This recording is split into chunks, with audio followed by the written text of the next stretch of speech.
O grande circo apelido, como conhecemos a Fórmula 1, um termo que surgiu nos primórdios da categoria durante os anos 50.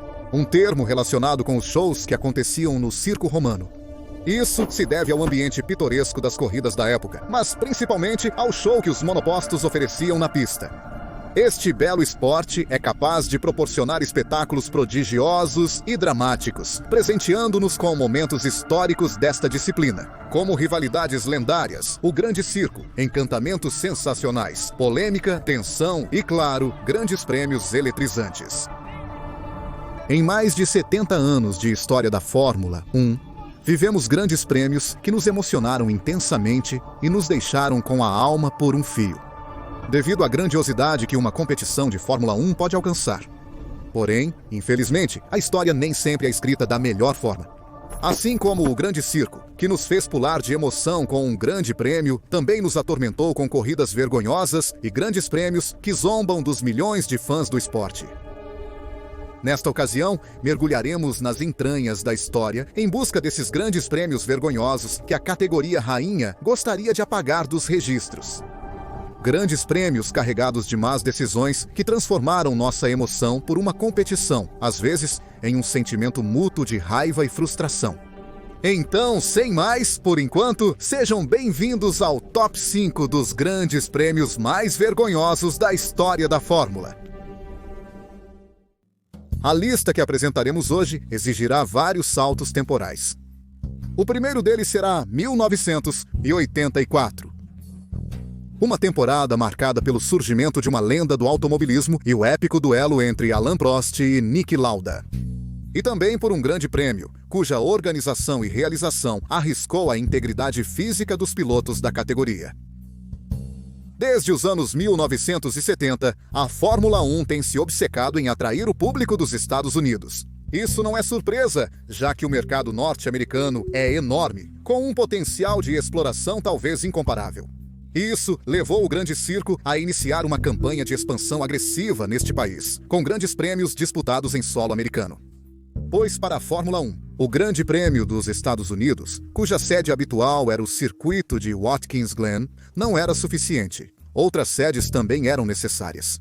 Como, por exemplo, o Grande Prêmio do Oeste nos Estados Unidos da América, no circuito de Long Beach, o GP de Las Vegas, no infame circuito do estacionamento do Caesars Palace, o GP do Leste dos Estados Unidos da América, no circuito de rua de Detroit. E o dono do quinto lugar desta lista, o Grande Prêmio de Dallas de 1984, o Grande Prêmio mencionado anteriormente foi uma rodada válida para o Mundial de Fórmula 1 daquela temporada. Uma competição prevista para 8 de julho daquele ano, cuja concepção já era contestada por pilotos, chefes de equipe e especialistas do esporte. E você deve estar se perguntando, por quê, meu querido espectador? A resposta é simples. Texas no verão é literalmente o inferno na Terra. Um estado onde o calor pode facilmente ultrapassar os 40 graus Celsius. Organizar um GP de Fórmula 1 nessas condições parecia uma loucura total. Além de testar os limites da resistência física dos pilotos. Temia-se que o calor intenso e a velocidade dos Fórmula 1 destruíssem o asfalto do circuito de rua do Fair Park, local onde essa corrida seria realizada. Algo que, de fato, fazia temer seu cancelamento iminente. Porém, para os organizadores do evento, a lógica das questões citadas representaria um desafio adicional. Apesar de serem constantemente alertados sobre os perigos da organização dessa competição, na cabeça desses gênios só passava uma coisa. Claro que sim, é possível. Como mães, não vamos fazer isso. Este evento não seria apenas mais um grande prêmio para Dallas, mas a janela perfeita para a cidade demonstrar que era de classe mundial. No entanto, a data esperada chegou, e com ela os problemas que todos estavam esperando. A organização desse grande prêmio, nessa data específica, provou ser uma péssima ideia em menos de um dia. A temperatura naquele dia ultrapassava os 40 graus Celsius, conforme alertado aos organizadores do Grande Prêmio. Na sexta-feira de treinos, o asfalto começou a se levantar com a passagem dos carros. Uma categoria de apoio chamada Can-Am danificou a pista a ponto das equipes e pilotos ameaçarem boicotar a corrida. A organização foi obrigada a reasfaltar o circuito durante a noite. Mas, devido às altas temperaturas, cobriu-se o novo asfalto com gelo para evitar sua deterioração e acelerar a recuperação. Porém, essa corrida vergonhosa apenas começava. A organização adiantou a corrida em 3 horas para evitar as altas temperaturas. Mas tal esforço também acabou sendo inútil, pois, novamente, os pilotos teriam que enfrentar uma corrida com condições de mais de 40 graus de temperatura. E que acabou sendo um castigo para os pilotos, que teriam que enfrentar um circuito que estava se despedaçando e um calor digno do inferno. E esta imagem de Nigel Mansell desmaiando após empurrar seu carro nos últimos metros é a amostra perfeita de quão difícil foi esta competição para todos os pilotos envolvidos. E tudo isso causado por uma decisão política e, acima de tudo, uma decisão econômica. Posição número 5. Uma das corridas mais quentes da história da Fórmula 1, o Grande Prêmio de Dallas de 1984. A 4ª posição deste ranking é uma história recente, o que é considerado por muitos como o grande prêmio mais vergonhoso da história da Fórmula 1. Embora eu não o considere assim, mas sem dúvida foi um dos espetáculos mais vergonhosos da história. E uma zombaria para os fãs, mas principalmente para os participantes daquela competição. O 2021 será lembrado como o dia em que a Federação Internacional de Automobilismo zombou de todos. Uma corrida de 3 voltas que nos manteve horas esperando atrás das televisões, para evitar que isso ocorresse no final. Mas são muitos pontos, mas temos que explicar o contexto em que as coisas aconteceram. A ameaça de chuva dias antes da corrida emocionava os fãs, com uma corrida lotada em um dos melhores circuitos do mundo. No sábado, a previsão se confirmou e choveu intensamente no circuito de Spa-Francorchamps. E apesar da classificação não ter sido afetada por cancelamentos, certo? Lando Norris se chocou em alta velocidade na subida de Eau Rouge, causando um grande susto. Apesar disso, a classificação terminou sem maiores problemas. Mas para o domingo, a previsão climática era de mais chuva e com muito mais força, e essa previsão se tornou realidade. As fortes rajadas de vento e a chuva intensa eram totalmente evidentes. Apesar da chuva, parecia que o circuito não estava se encharcando. Contudo, um problema complicaria muito as coisas: a forte neblina que se instalou sobre o traçado belga, prejudicando a visibilidade. Juntamente com o spray dos carros de Fórmula 1 e a chuva contínua, tornou-se impossível para os competidores ver se os carros começavam a correr. Até esse ponto, a verdade é que as decisões foram tomadas corretamente. A pista estava muito complicada e não se podia iniciar a corrida sem a margem mínima de segurança. O problema em si não é essa decisão, mas o que seguiu várias horas depois. Segundo os radares das equipes e da Fórmula 1, a chuva não diminuiria pelo resto do dia. Mas a Federação Internacional de Automobilismo tinha fé daquelas que movem montanhas e esperava que, após algumas horas, a chuva desse uma pequena janela para iniciar a corrida. Mas, claramente, com o passar das horas, a visibilidade da pista diminuiria devido à redução da luz solar. E isso levou a vários atrasos orquestrados pela própria Fórmula 1. Seguidos atrasos impediam o início da corrida devido às condições. Porém, horas depois, uma luz no fim do túnel surgiu. A Federação Internacional de Automobilismo anunciou que se esforçaria para proporcionar pelo menos 1 hora de corrida. Após longas horas de espera, caía como um presente celestial. Minutos após o anúncio, os monopostos eram ligados. Os pilotos entravam nos veículos e, atrás do safety car, a corrida parecia que finalmente começaria. No entanto, é aqui que começa a farsa do Grande Prêmio da Bélgica de 2021. 3 voltas após a suposta largada da corrida. O seguinte aconteceria em cada uma das voltas, Fer. Mas o 18... Quero dizer algo a vocês. Eu imaginava isso. 3 voltas vão classificar com meio ponto e tudo acabou. A Federação Internacional de Automobilismo nunca teve a intenção de que a corrida começasse. Tinha a única intenção de que dessem 3 voltas atrás do safety car, para assim validar o Grande Prêmio da Bélgica. Isso, devido a questões puramente econômicas. Ao validar a corrida, a Federação Internacional de Automobilismo não seria obrigada a reembolsar o circuito pela organização do evento. A Federação Internacional de Automobilismo decidiu brincar com os fãs que assistiam ao Grande Prêmio pela televisão e principalmente com aqueles que compraram ingressos para ver essa farsa, em vez de cancelar uma corrida que desde o início se sabia que não teria melhora climática. E, atenção, Não me entendam mal. A pista não estava em condições de ser corrida naquele dia, mas decisões melhores poderiam ter poupado o tempo de todos. Mas no final isso não aconteceu. E tudo por causa do interesse da Fórmula One Management em dar 3 míseras voltas. Posição número 4. O absurdo GP da Bélgica de 2021. O bronze desta lista é um cenário semelhante ao do posto passado, mas, nesta ocasião, houve uma corrida para disputar.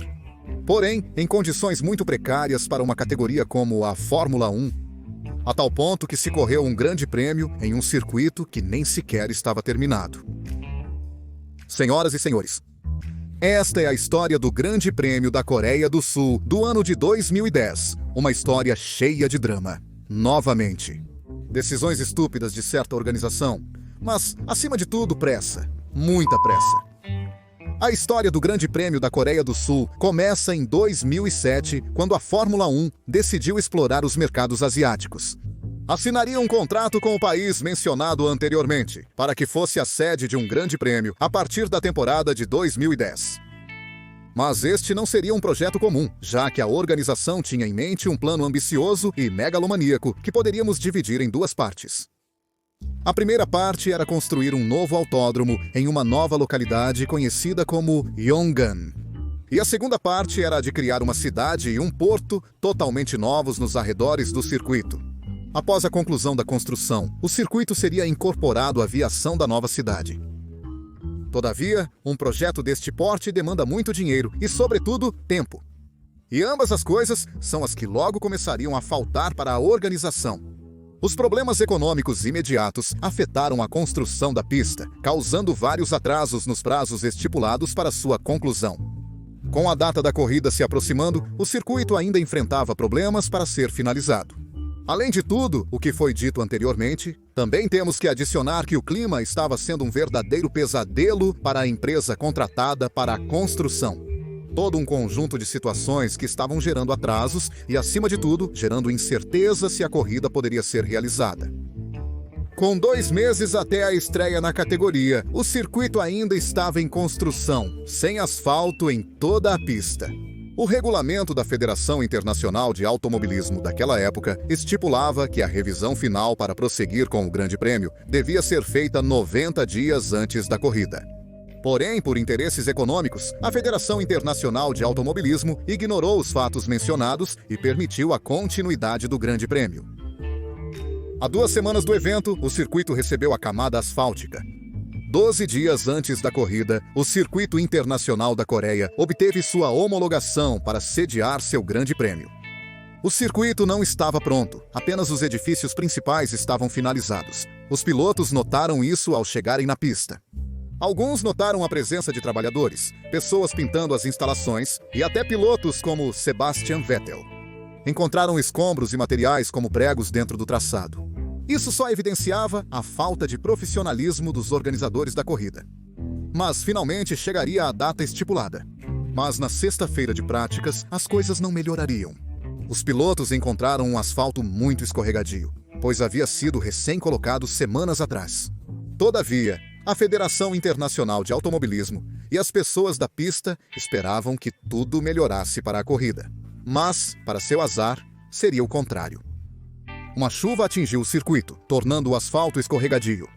A sujeira da pista e o spray de lama que os carros jogavam em alta velocidade tornava totalmente impossível que pudessem competir se o clima não melhorasse. Isso forçou uma parada de quase 2 horas, na esperança de que a chuva desse uma trégua e permitisse a realização da corrida. Quando o clima melhorou, os carros retomaram a aventura deste caótico Grande Prêmio. Mas, novamente, sentiríamos os estragos da péssima organização desta corrida, pois o asfalto ainda estava em condições deploráveis por causa da água. Fomos obrigados a testemunhar o desfile de pilotos mais tedioso da história da Fórmula 1, quase à força. 14 voltas após o safety car. Eu disse várias vezes e continuarei repetindo. Essas 14 voltas comprovaram o amor de todos pela F1 naquele tempo. No final, a corrida foi realizada e acabou sendo um grande prêmio divertido, com um final emocionante. Sem dúvida, este grande prêmio deveria ter estreado em 2011, evitando o constrangimento do que ocorreu na edição de 2010. Além disso, como uma carta de amor aos fãs, a Federação Internacional de Automobilismo deu o prêmio ao evento mais bem organizado do ano. 2010, posição número 3, o Grande Prêmio da Coreia do Ano 2010. A história a seguir, a medalha de prata deste ranking, nos fará viajar para este lado do mundo. Mais precisamente, ao país que me viu nascer e ao país que hoje possui um dos GPs mais bem-sucedidos e organizados do mundo. Meu querido México, que atualmente possui um evento fascinante, mas que em 1970 teve uma corrida cujas circunstâncias poderiam ter causado uma tragédia e um verdadeiro desastre. Para esta história, vamos nos transportar para o fim da primeira etapa da Fórmula 1 no Brasil. O Grande Prêmio do México de 1970, a corrida que encerraria o Campeonato Mundial de Fórmula 1 naquele ano? Havia muita expectativa entre os mexicanos, pois Pedro Rodrigues, o herói local, vinha tendo uma boa temporada com uma vitória e um pódio. Isso inflamava a paixão, ansiando ver seu piloto no pódio em casa. E por que não ganhar essa corrida diante da multidão que se posicionaria no então chamado Autódromo de la Magdalena, Michuca? No entanto, a organização nem poderia imaginar as consequências que viriam mais tarde, diante de tantos fãs que queriam ver este piloto local. Como previsto, os ingressos esgotaram rapidamente, deixando muitas pessoas sem a chance de vivenciar o evento. O que causou que alguns participantes e pessoas que queriam ver a corrida derrubassem as barreiras que eram colocadas ao redor do circuito e entrassem para se sentar ao lado da pista, onde os monopostos passariam em alta velocidade, podendo se tornar um problema de segurança, o que causaria um grande atraso no início da corrida.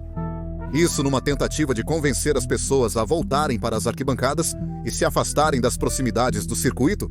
Mas nem policiais, militares ou pilotos com megafones conseguiram fazer os espectadores voltarem aos assentos. Poderiam controlar o excesso de lotação do imóvel? As pessoas continuavam sentadas a poucos metros do circuito, onde um acidente poderia causar uma tragédia. E a Fórmula 1 ameaçou com o cancelamento da corrida se não pudesse garantir que os espectadores se retirariam do circuito. No final, os organizadores do GP do México prometeram à categoria que ninguém atravessaria a pista durante a corrida. Por razões econômicas, o Grande Circo não teve escolha a não ser aceitar a situação e permitir que os carros entrassem na pista. Mas a ameaça de cancelar a corrida ou torná-la uma data não pontuável ainda estava no radar. Felizmente, a corrida parecia estar ocorrendo sem grandes problemas. E apesar da multidão ao redor do circuito, a corrida estava indo maravilhosamente bem. No entanto, na volta 33, aconteceria um evento que faria a organização querer enfiar a cara no chão como um avestruz de vergonha. Um cachorro entrou repentinamente na pista e foi atropelado por Jack Stewart, que não conseguiu evitar o acidente. O cachorro morreu e Stewart teve que se retirar da corrida devido aos danos. A prova foi interrompida temporariamente para limpar a pista. E embora a corrida tenha sido retomada minutos depois, os pilotos diminuíram o ritmo, desejando apenas terminar com esse caos, diante do medo de que algo mais grave pudesse acontecer. No final, a corrida terminou sem tragédias a lamentar. Mas foi tal a irritação da Fórmula 1 que decidiu tirar do México seu lugar e vetar as competições desta categoria no país, por pelo menos 16 anos, até que o México pudesse demonstrar capacidade de segurança e instalações semelhantes às dos melhores países do mundo. O que nos deixou sem Fórmula 1 até 1986, que foi quando o Grande Circo retornaria a este país para continuar com sua segunda etapa na categoria. Posição número 2. O caótico Grande Prêmio do México de 1970. A posição número 1 é talvez a menor surpresa da história deste canal. Mas tirar o lugar merecido dessa competição apenas para gerar incerteza seria desrespeitar a obscura história da Fórmula 1. O Grande Prêmio queria que a máxima categoria do automobilismo se envergonhasse, e cujas consequências foram uma verdadeira loucura. Ao ponto de que o que aconteceu no 19 de junho do ano 2005 custaria ao circuito sede do Grande Prêmio dos Estados Unidos sua permanência na Fórmula. O drama de Indianápolis, 2005, o mais que conhecido caso de quando apenas 6 carros competiram em um grande prêmio. A história deste capítulo mais que vergonhoso vai da seguinte maneira. Naquele ano, existia na Fórmula 1 uma guerra de fornecedores de pneus, onde duas empresas podiam fornecer borrachas aos monopostos, sendo selecionadas diretamente pelas diferentes escuderias do Grande Circo. Eram Michelin e Bridgestone. A marca francesa, por sua vez, fornecia pneus para 7 equipes, como Honda, Renault, BMW, Williams, McLaren, Sauber, Red Bull e Toyota. Enquanto a marca japonesa fornecia pneus apenas para 3 equipes Ferrari, Jordan e Minardi. Este dado é muito importante, mas retomaremos depois. A 9ª etapa do Mundial de 2005 seria o GP dos Estados Unidos da América no lendário circuito de Indianápolis. Uma pista usada como superoval, adaptada pela Fórmula 1 para utilizar parte do traçado oval, e um complexo no interior do mesmo, resultando em um circuito de 4,2 quilômetros que a Fórmula 1 visitou a partir do ano 2000. O grande atrativo desta pista era a bela curva inclinada que os monopostos enfrentavam em alta velocidade. Mas justamente nessa data seria o estopim do desastre que viveríamos no domingo.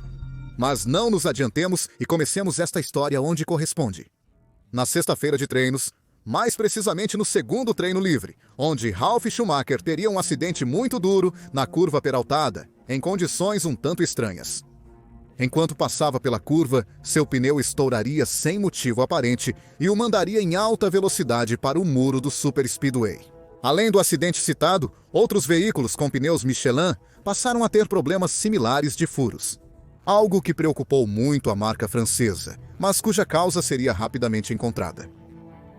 A curva inclinada do circuito de Indianápolis gerava um estresse tremendo nos pneus Michelin que provocava os furos. Diante disso, a marca francesa tentou levar outro composto de emergência para o circuito, mas o resultado permaneceria inalterado. Explosões perigosas após poucas voltas desses pneus. Diante deste enorme problema, Pierre Dupasquier e Nick Scharock, representantes da Michelin, enviaram uma carta para Charlie Whiting, diretor de corrida explicando que não sabiam por que os pneus estavam estourando e que a menos que a velocidade fosse reduzida na curva número 13, La Peraltada, não podiam garantir que os pneus resistiriam além de 10 voltas. No entanto, Whiting não tomaria providências e apenas repreenderia a marca francesa por não ter trazido pneus adequados para esta corrida. Assim, a Michelin teve que organizar uma reunião horas antes da corrida com o diretor do circuito, os chefes das equipes de F1 e Bernie Ecclestone. Isso visava encontrar uma solução para permitir a continuidade da corrida, já que os furos nos pneus representavam um grave risco à segurança dos pilotos. Nesta reunião, várias soluções foram propostas, como os pilotos limitarem a velocidade na curva número 13 para evitar o desgaste dos pneus. As equipes preferem fazer paradas nos boxes a cada 10 voltas, que se instalasse uma chicane improvisada antes da curva para evitar problemas nos pneus.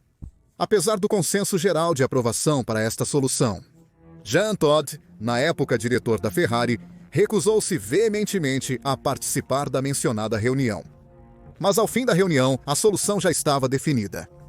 Colocar uma chicane e que o Grande Prêmio de Indianápolis de 2005 fosse uma corrida não pontuável para o campeonato mundial daquela temporada. E até mesmo foi oferecido à Ferrari ficar com os pontos e que as equipes Michelin saíssem sem pontos, mas que a corrida pudesse ser realizada. No entanto, essa solução foi rapidamente bloqueada pelo então líder máximo da Federação Internacional de Automobilismo, Max Mosley, que ameaçou com punições severas ao circuito, a Comissão Americana de... E se as equipes realizassem uma data não pontuável ou modificassem o traçado? Após a negativa do presidente da Federação Internacional de Automobilismo, a Michelin ameaçou não permitir que seus carros corressem neste grande prêmio. Isso causou uma enorme agonia entre as equipes, já que as horas se esgotavam e a largada se aproximava. Até este ponto, não havia consenso nem acordo comum entre as equipes Ferrari e a Federação Internacional de Automobilismo. Logo, a realização desta competição ainda estava incerta. Mas os carros alinharam-se na largada e por um instante parecia que o grande prêmio aconteceria. A volta de formação iniciou e os carros partiram rumo à linha de chegada. Mas justo nesse momento, começaria a maior vergonha da história da Fórmula 1. Poucas pessoas estão se preparando em Renona, apesar de vermos alguém com...